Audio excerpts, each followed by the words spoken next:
Hi, folks. I'm Joe Wesley of J&L Creative Solutions. Thank you for visiting us again. My guest today is... Arba Cooper, the digital technologist. Thank you. I'm glad to have you here. Thank you very much. Thank Now, you for for those who are having me. visiting us for the first time, welcome. For those who are coming back, we really appreciate you because you see enough value to actually come back. The concept here is, or the title is the same thing. Are you prepared to take your hot seat challenge to discover an ingredient of your secret sauce? And I say ingredient because it's only a 30-minute session. I hate the word only. Simply, we're talking salt and pepper, not sage and cumin for a whole goulash here, but to get an overview. And I begin by asking my guest, what's your favorite pastime? Because it goes to your passion. And your passion gives a sense of who you are, the person, as opposed to, well, tell me about yourself. Well, I've had 3 marriages. I bought and sold 5 businesses. I got 8 grandkids. Yeah, but it's not quite what we want to know. So it addresses the challenge of how do you stand out in your industry apart from your competition, where your unique value is your secret sauce. So we're going to do a discovery of Arba's at least 1 or 2 ingredients of her secret sauce. By the way, this is unscripted, unrehearsed process, so it's raw. If there are mistakes and glitches, you get to share the experience with us. So I'm going to ask you, Arba, what's your favorite pastime? Oh, excuse me, one other thing, I interrupt. This is, again, not rehearsed. I keep a blank pad. And I make notes as I'm listening because I have a mind like a sieve.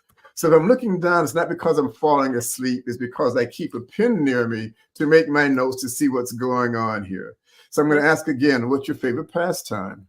My favorite pastime is spending time with my family, particularly my husband. Okay, excuse me. Can I interrupt? I'm going to make a stab at this. Yes. I'm going to assume you weren't married when you were 5 years old.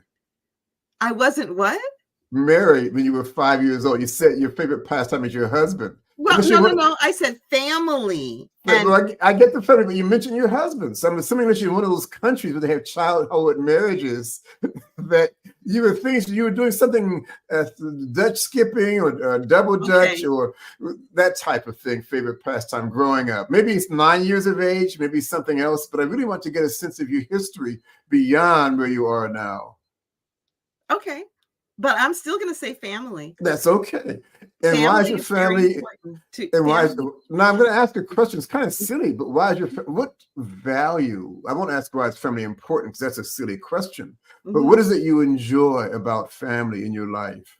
My family is very fun to be around. They're very supportive, very encouraging, very loving. And because of that environment, that's what makes me who I am today. And I acknowledge that always. And my parents are 87 years old. They've been married for 64 years. Nice. They're still together in the house that I was raised in. Very nice. Family is my number one. So it's strong concept, strong tradition. Do you live near family? Yes, my parents are like 30 minutes away. Okay. And I visit them every Saturday. Oh, nice. I'm blessed to be able to visit them. Fair enough. You are to have them with you in your life and to be able to visit them also. Yes. That's very, very nice. Now, when you're with family, is there a tradition that was part of family coming along? For an example, I know this is not about me and my wife, but my wife's family, they have a tradition, they have dialogue, that they don't spend much time in front of the TV. Even back then, they would sit around the table after dinner or even in the front room, and they would talk back and forth. That was their bonding. Do you have a certain bonding in your family? Yes. I mean, ever since I was little, we used to go on road trips. So my father would drive us all in his makeshift RVs. And I really mean makeshift, that he would make an RV out of a bread truck. Out of he made his own. My father is a handyman, so we would travel to go see family when I was young, and then we'd have family reunions, and my mom was really like the planner of the family reunions, and the thing that we all love to do is just joke and talk about good times, memories. Cousins would talk about the funny things and how we got in trouble or got disciplined, or but the one, I guess, staple would be spades. We would The all card play. game? Yes, the card game. Okay, Spades. for those who may not know what spades is. True. Spades was the, regardless of, after all the eating and the fun and whatever, we'd be like, okay, who's playing spades? Okay. So it's an engaging environment as opposed to sit quietly and stare at the TV environment, it sounds like. Oh, it's loud. It's loud. It's like which you could go from room to room and there's a whole different conversation, but every room, well, there might be one, like the basement. Sometimes some of the men would gather in the basement and watch sports. I understand. Yeah. Well, that's what guys do. So that makes intuitive sense to me. I have to say that. Were there topics that grab your interest more than others? No, it was just like whatever. We would just go off on so many tangents. Somebody would start some kind of, do you remember something? And then the next person would gather in with, oh my God, yeah, so and so and so. And then the other one's like, where was I? And so it's just really just a loving environment. And I'm so grateful today, because when I talk to a lot of other people, I hear them how they have like dysfunctional families, or they're not connected. And I just don't understand that, because family is everything to me. I hear that. That makes perfect sense. I hear that. And you're certainly fortunate to have that in your category. Mm-hmm. So at some point you went off to school? Yes. Okay. And did you go to a local school? Did you go where you were more than 50 miles from family? Well, this is what's interesting. This is where I would start to say how I started becoming more of myself, was that I was a straight A student throughout school, but I was very well-rounded. What I mean by that is that, cheerleading, track, drama club, you name it. Right. And this goes back to the supportive family, that anything I wanted to do, because I'm from a middle class, my mom and dad both worked for General Motors. Right. So I never was in need of anything, but they gave me strong values. I couldn't have everything I wanted, but I definitely had everything I needed. So anything, I even played trumpet at one point. I was like, I want to play trumpet. I think I might have did that maybe 1 year, and I didn't like the ring around my lips, Fair enough. But anyway, so school. So I grew up in a predominantly white neighborhood, right, and predominantly white school. What do I want to say? Not undergrad school, but high school. Yeah, high school, everything, okay. And so I was one of the top performers as far as a minority. So being that I was had great grades and was well-rounded, I got a couple of scholarship offers, right? And one of them was to Howard University, and I didn't know anything about it at the time, growing up where I grew up. So I kind of looked it up, and I was like, oh, wow, this is a predominantly Black college. Right. And I was starting to formulate, because I was being called the token Black at my school, and I didn't like that term. And so I said, I want to go to a school where I'm not going to be a token. Mm-hmm. And I just believe that there are other educated Black folk, and my parents were pretty shocked. They didn't think I would choose to go to a predominantly Black college. Right.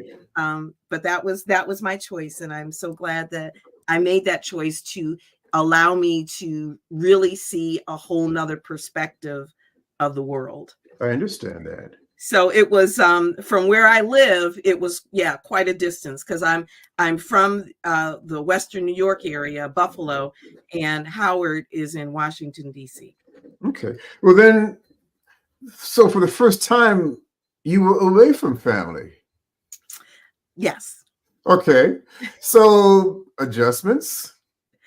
A lot of adjustments. It wasn't so much being away from family because I've always been an outgoing person and I can make friends with anybody and feel comfortable in any environment. The biggest shock was the fact that I came from a predominantly white school and area and so forth. And to be very transparent, that I was like a kid in the candy store with all of the very nice looking Black intelligent men.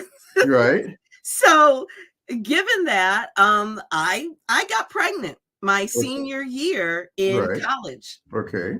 Yeah, because I wasn't used to having that many. I kind of get that. Yeah, The to say it from my perspective that family all inclusive to you're on your own to yeah, explore, to discover. yeah. And you did that. You explored and you discovered. Yes, yes. That's fair enough. And that happens to us. And I intrigued by your transparency. It says a lot. I have to write that down. Excuse me, take notes. And I'm kind of laughing to myself. I tell people that I do take notes at some point, about 2/3 through the dialogue.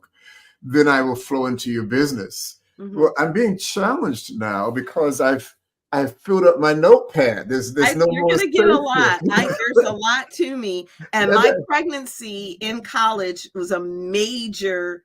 It's a major part of my life. It was a major focus. You talked earlier about how focused I am, Right. and that's what having my son focused me. Well, parenting. I was going to ask a question, and again, it's not about me, but I'm going to pre-qualify my question to you. Is that I grew up in a single parent household, and I was the oldest of 3 children. My mother went to school, she worked, she supported us, cared for us. So as a provider and a nurturer, I never argue parenting. Rule number 1 in my life, that gets top priority. And I'm assuming that was a top priority for you all. I hate to make assumptions, but I'm asking you to either refute what I said or embellish what I've said.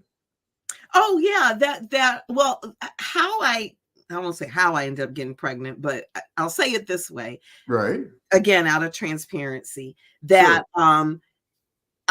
you got to consider the source or who you're listening to. I was having a conversation with a friend and we were talking about birth control. Right. And she had made a comment that if you've been on birth control for a long time, you'll have difficulty getting pregnant. Okay. And I was like, oh my God, well, family is everything to me. I want to have a family. I need to get off of this birth control, so get my body prepared so I can have be pregnant. Well, Right. Little did I find out, you find out later in life that actually they put some women on birth control to help with their fertility.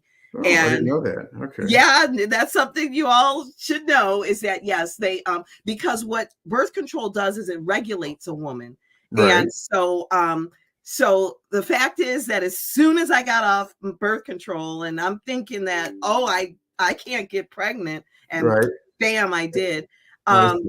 So actually it was a blessing to me because I really said that of everything, because of how much I love family, that I wanted a family and I didn't want to jeopardize not being able to have a family. So I was totally out of order, but I felt that God still blessed me. Right. And so therefore, that's what I'm saying. My son focused me so that then I was like, okay, I have a child that I'm responsible for. I can't live my free, I can't live like young and free and carefree. I have a child. Right. And so yes, I put all of my focus. I'm the type of person that I could stay focused on one task. Right. And, until somebody like my husband, like I said, now comes and opens the door, like, come and eat. Right. I hear that. So, well, what I'm hearing it, and I'm going to start talking because I'm now, folks, again, I said to make notes. I'm now making notes in the margin of the papers. So do you have a second sheet? Well, actually, the purpose of this, I ask questions. Here's my technique. Because again, what's your passion? What's your favorite pastime that goes to your passion? And it gives me a sense of who you are. Mm-hmm. And so I'm going to summarize my concept before we go into your business. And usually I think if I have enough notes taken, that's my criteria that I can make a comment on it. So far, it's been working out for me. And I'll start at the end and work backwards, and I'll ask for your input. Double check my time. We're good on this. So when I hear about you having your son, for people I know, this is empirical, maybe some reading I've done, when somebody has an unexpected pregnancy, to put it mildly, it's disruptive because it's something unexpected by nature. It brings with it a whole different perspective of life. But what I'm hearing from you, where it was many people, it might be, oh my gosh, am I be able to finish school? How am I going to afford it? How am I going to do my studies? And these are logistics that are an important part of life. It might slow a lot of people down. If anything, I'm hearing that it stimulated you and it kind of sped you up because it gave you purpose. I would say now that we have that out the way, let's get it going. That's kind of what I'm hearing almost. Well, now let me stop being distracted. Please go ahead. That's what I'm saying that's what it was for me. Okay. Let me stop being distracted and get focused. I'm an adult now. I'm an adult and I'm a mother. Rather than an obstacle, rather than a challenge, a stimulant. I didn't say it quite like that, but that's how I'm hearing it. It wasn't like you went to college to get pregnant, but it was an underlying concern because it's very important to you, family. And you heard stories that you were concerned about. In today's world, many women that I've heard about empirically may be worried about that or not versus their studies and their education and getting established. But for you can say, well, I've checked off that bucket list item of sorts and let me move forward. That's kind of what I'm hearing, even though it wasn't planned, that it didn't slow you down. It allowed you to shift focus back to, I'll say, mainstream highway, perhaps. Not that family became secondary to your son. But anyway, to finish my flow, it may tie together better when I did the whole thing. But you earlier alluded to before about having a focus, clear sense of it. You said the point that your husband sometimes will knock on the door and say, hey, you got to come out and eat. And that was implied when you were back in school, that to learn these different skills, it can't happen lackadaisical. You have to focus on the technique, the notes, the memory, whatever it may take. That's kind of who you are, the person.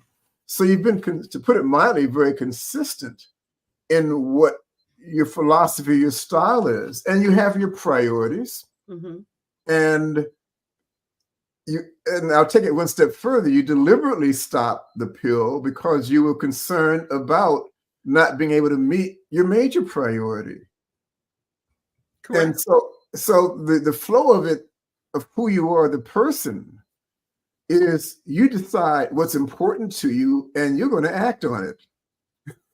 Pretty much. Right. And you may or may not know the consequence at any given moment, but it happens. Okay. I should have researched. That's a common thread with me, that yes, I want something, I take action.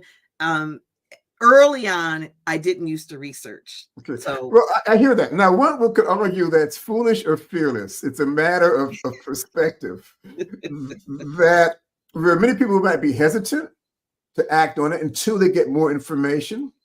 Rephrase it. I heard a phrase, procrastination and perfectionism are almost the same thing. That you will have reason not to act or engage because it's not quite perfect, or you'll do it tomorrow for sure. I don't think either of those two things slow you down in what you do. Yeah. Okay. So Yeah. you set out, you decide you're going to learn items, and you learn them. And even when I backtrack to that, when I talk about road trips, you make the point, the RV-like vehicle. Well, it really wasn't an RV. It was a bread truck, and your dad, who's a handyman, converted it, and your mother probably did the planning to make it happen. Maybe she's the interior designer of part, perhaps not. But the legacy of your family is we don't stop. There are no barriers here. And when we set out to accomplish something, we're going to set out to accomplish something.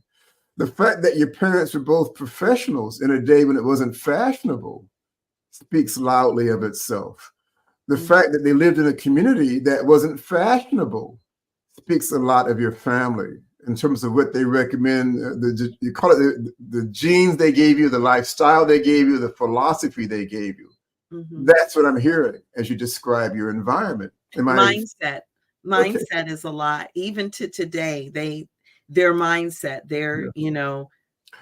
Well, I would say deeper. It's in your blood. It's in your DNA. It was reinforced by the lifestyle. Yeah. But it's a mixture of it. And whether it's 60-40% or 30-70, I have no idea. But clearly the bundle, the pattern reflects an add-on of the flow that was going. It's like a snowball, a flake, a snowball, a boulder, an avalanche that's rolling downhill. And that's where you are. You're the avalanche now rolling downhill because of all the add-on items that you've accumulated to get you where you are. That's my concept. Any thoughts on that? No, I mean, it's that I live in Buffalo, New York, so I understand snowflakes. I'm sorry, for those who are in California or Florida, I'm sorry for the analogy. It may have no meaning to you whatsoever. No, I'm just saying. I understand it. Yes. Before I forget, I have to do a commercial break. Okay. That this program, although it's live, I say pre-recorded live. I've been told that if it's not live at the moment live, you have to say live pre-recorded. And I get lost on terminology. I've never heard of dead pre-recorded programs. I'm not sure I have to say live pre-recorded. It is what it is. Yeah. So when it does come out, you'll be hearing this sometime in November, December, although we're actually doing this in the month of October. We do post on YouTube, and in that posting, along with LinkedIn, along with Facebook, and along with Alignable, that there'll be included a description of how to communicate with Arba, how to communicate with myself. I do ask, from my perspective, for any questions to the either of us, any comments, please share. And we will audit, we will comment. Shares with other people. Subscribe to my program also. If you'd like to be a guest, we certainly encourage that. Any questions on techniques? Again, this is live, pre-recorded, not scripted, so I don't have prior knowledge other than I met Arba at a mutual meeting 2 or 3 times, something of that nature. So that being said, back to our program here, that the concept that I'm talking about is we're going to now slide into your business. But I wanted to give a summary that here's a person, this Arba, who grew up in a family setting where being adaptive. The requirement was not a slowdown. If anything, you become creative, you make it happen. Her DNA encoding allows her to be more than just a one-person phenomenon. She sets out on a path. She learns her skills. She's a bookworm. She's a star pupil. She joins the cheerleader group and excelled at it because that's who she is. And I'll say even to the point of being an adult, she has an awareness of what she wants to accomplish. It wasn't like haphazard, I'll bump into this and see what happens. She had enough concern, enough awareness that, geez, being on the pill for a period of time is certainly responsible, but it may interfere with her bigger goal, family being very important. And you like family because it's a sense of togetherness. It's a sense of solidarity. There's a sense of sharing. I'm looking at my notes now as I'm looking now, having conversation, supporting each other, cheering each other along, values. These are very basic skills of human nature, which I really respect. I'll say it like that. Now, having rambled in that manner, what allow you to get in the path of what you're currently doing. Give us a description of what your profession is and share us how you got there. Well, this is a whole nother thing I ask myself. So my degree is electrical engineering. Oh my, now there's an obvious connection. I know. My physics teacher, I absolutely loved because he knew how to teach concepts. Like the best example I can give is about velocity and acceleration and mass. Okay. And this was back. Can I interrupt for those who aren't electrical engineers? That's how fast things move and maybe how quickly they accelerate or change the motion. Yes. Yes. Well, I was going to give that. I was going to say that. I was going to in my example. So in order for him to illustrate it, this was back in the day with matchbox cars. Okay. Matchbox cars would have racetracks and you'd put them together. So he would bring in matchbox cars and then he would ask the class, which car do you think is going to go down this track faster and why? And this is how he would explain mass, which is the weight of a car, and the speed, the velocity, and then the angle of the track and all of that. So everything he did, he would explain it so that we'd be interested, excited about it. And so when I got the full 4-year scholarship and pretty much I could choose whatever I wanted, math and science I loved. And I'm going to interrupt if I can. You've got 4 minutes, and I really want people to know what you do. You give me the background. I respect that, but I don't want to run out of our time either. Okay, but I'm trying to get to how I became an electrical. As long as you know you got 4 minutes. So I went to school because of math and science, and I particularly chose to be physics. Right. And then I went to one career day, and they said the only thing for a physics major is to teach. And I was like, or teach or research. Right. And I was not interested in teaching or research. And so I said, well, what would be the next best thing? And then they said electrical engineering. Okay. So that's how I chose electrical engineering. But you do something today other than electrical engineering, yes? Correct. So yes. So when I graduated, I worked for HP in California. That's Hewlett Packard. Right. And any project they gave me, they see that I could do it. Okay. So they saw how well-rounded I was.